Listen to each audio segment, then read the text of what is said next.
Αγαπητές μου βενζινοφουρνάρισες, με αυτό το βίντεο θέλω να σας ζητήσω συγγνώμη, αγαπητά μου αδέρφια, διότι σας εξαπάτησα.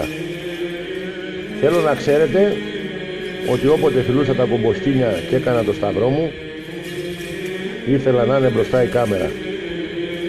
Γι' αυτό θέλω να ζητήσω συγγνώμη από σας και από τον Μέγα Μάριο, ο οποίος άξιζε τη νίκη και πήρε δίκαια τον τελικό. Θα του πω την προσευχή και την αφιερώνω στο Μάριο και θέλω και εσείς, αγαπητά μου αδέρφια, να την αφιερώσετε σε αυτόν και να ζητήσετε συγγνώμη σε όσους τόσο καιρό βρίζατε.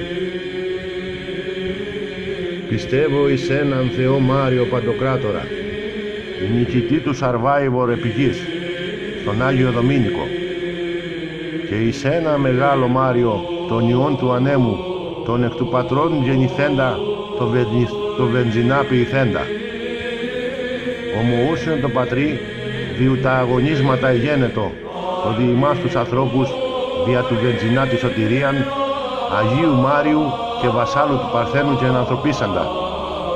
Σταυρωθέντατε υπερ ημών επί βενζινοβλαχαβάνων και παθόντα και ταφέντα. Και αναστάντα στην ατομική ασυλίαν κατά τας γραφάς, και ανελθόντα εις τις πρώτες θέσεις, και καθεζόμενον εις τον καφά του βενζινά, και εις τον Μάριον των Άγιων, τον Πεκταράν, τον εξολοθρευτή, τον εκ του πατρός εκπορευόμενον, το μόνον Υιόν του Θεού συμπροσκυνούμενον, συνδοξαζόμενον, το λαλήσαν δια των παιχτών. Εις έναν Άγιον Μάριον, στο Survivor και στην κοινωνία, ομολογώ ότι θα είναι νικητής, προσδοκώ τα λεφτά να χαρείς και ζωή να έχεις στο μέλλον. Αμήν. Αδέρφια μου, είμαι ο Βενζινάς και σας παρακαλώ να μετανοήσετε.